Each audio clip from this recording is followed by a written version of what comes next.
on my desk in my office, I keep a small clay pot that I made in college. It's raku, which is a kind of pottery that began in Japan centuries ago as a way of making bowls for the Japanese tea ceremony.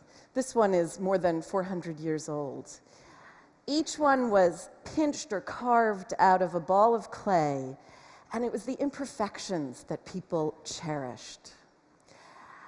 Everyday pots like this cup take 8 to 10 hours to fire. I just took this out of the kiln last week, and the kiln itself takes another day or two to cool down. But raku is really fast. You do it outside, and you take the kiln up to temperature in 15 minutes. It goes to 1,500 degrees. And as soon as you see that the glaze has melted inside, you can see that faint sheen. You turn the kiln off, and you reach in with these long metal tongs. You grab the pot, and in Japan, this red-hot pot would be immediately immersed in a solution of green tea. And you can imagine what that steam would smell like. But here in the United States, we ramp up the drama a little bit, and we drop our pots into sawdust, which catches on fire, and you take a garbage pail and you put it on top, and smoke starts pouring out. I would come home with my clothes reeking of wood smoke. I love raku because it allows me to play with the elements. I can shape a pot out of clay and choose a glaze, but then I have to let it go to the fire and the smoke. And what's wonderful is the surprises that happen, like this crackle pattern, because it's really stressful on these pots. They go from 1,500 degrees to room temperature in the space of just a minute. Raku is a wonderful metaphor for the process of creativity.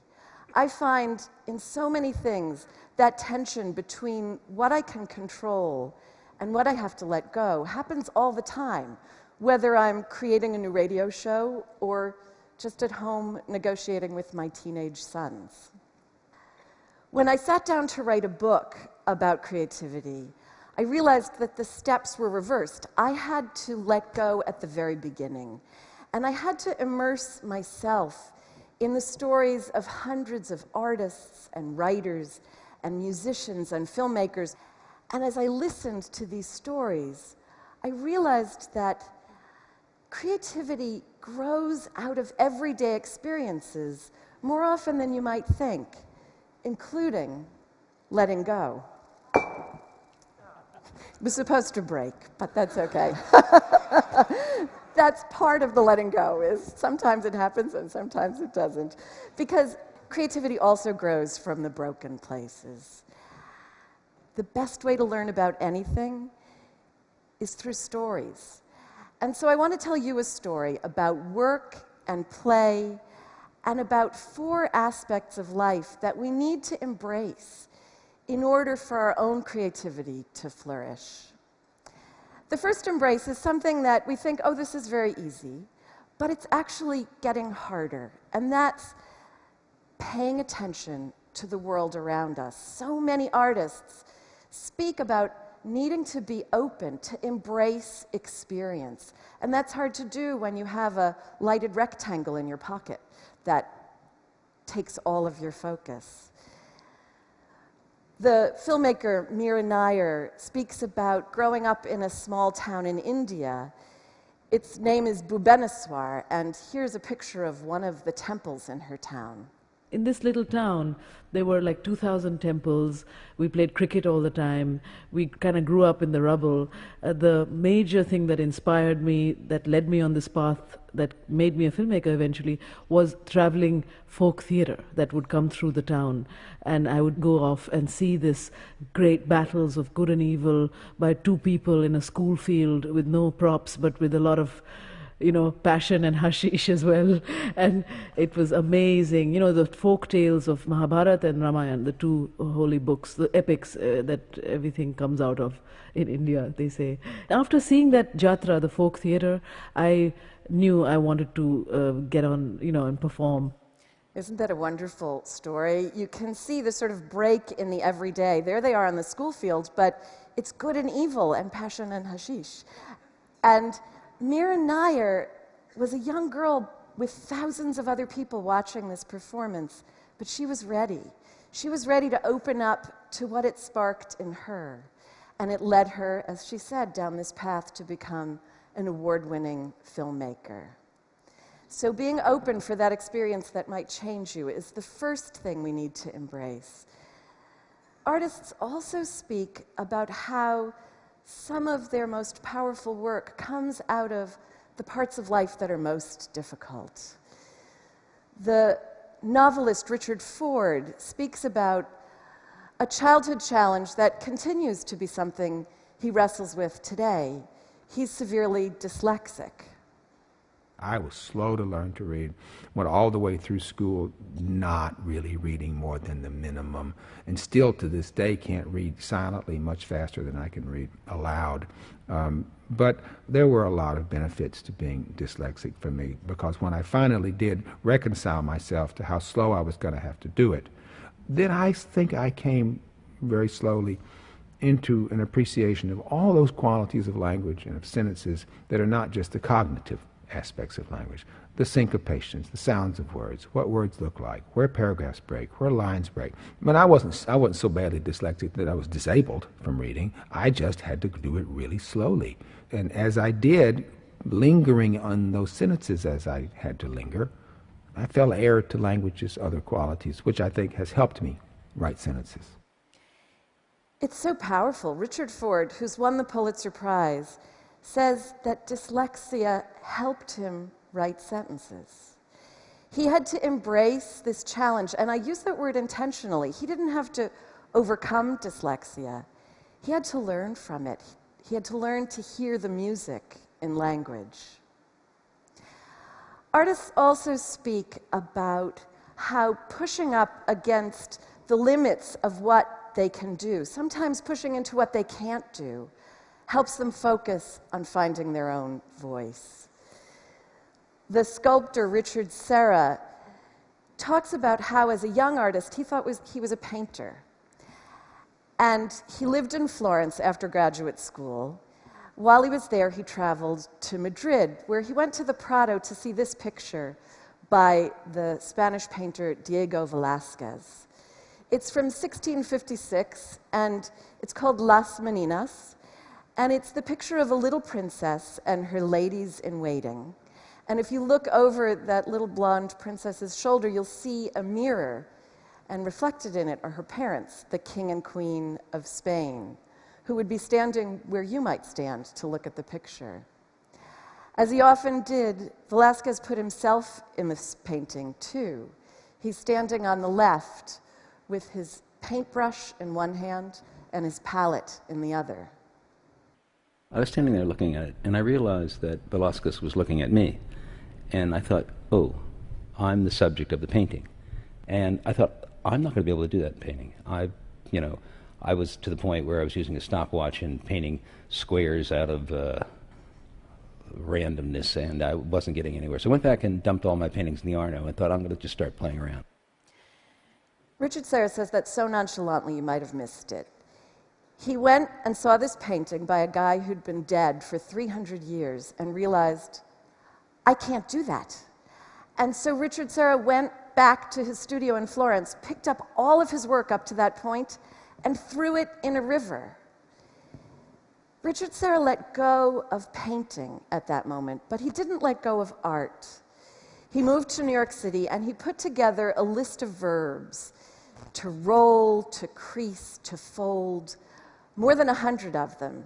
And as he said, he just started playing around. He did these things to all kinds of material. He would take a huge sheet of lead and roll it up and unroll it.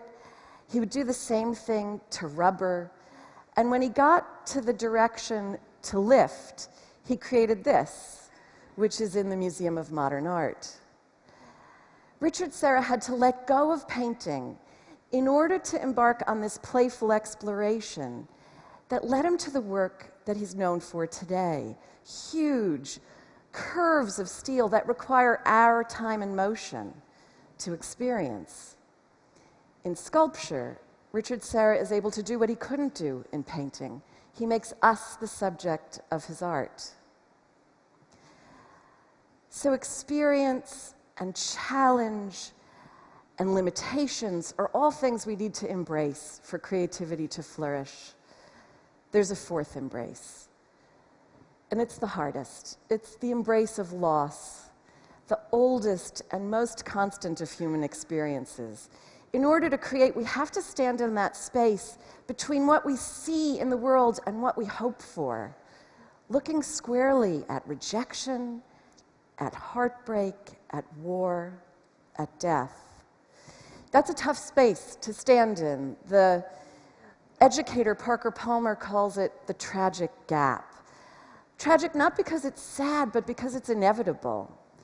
And my friend Dick Nodell likes to say, you can hold that tension like a violin string and make something beautiful. That tension resonates in the work of the photographer Joel Meyerowitz, who at the beginning of his career was known for his street photography, for capturing a moment on the street, and also for his beautiful photographs of landscapes, of Tuscany, of Cape Cod, of light. Joel is a New Yorker, and his studio for many years was in Chelsea, with a straight view downtown to the World Trade Center. And he photographed those buildings in every sort of light. You know where this story goes. On 9/11, Joel wasn't in New York. He was out of town, but he raced back to the city and raced down to the site of the destruction. And like all the other passerby, I stood outside the chain link fence on Chambers and Greenwich, and all I could see was the smoke and a little bit of rubble.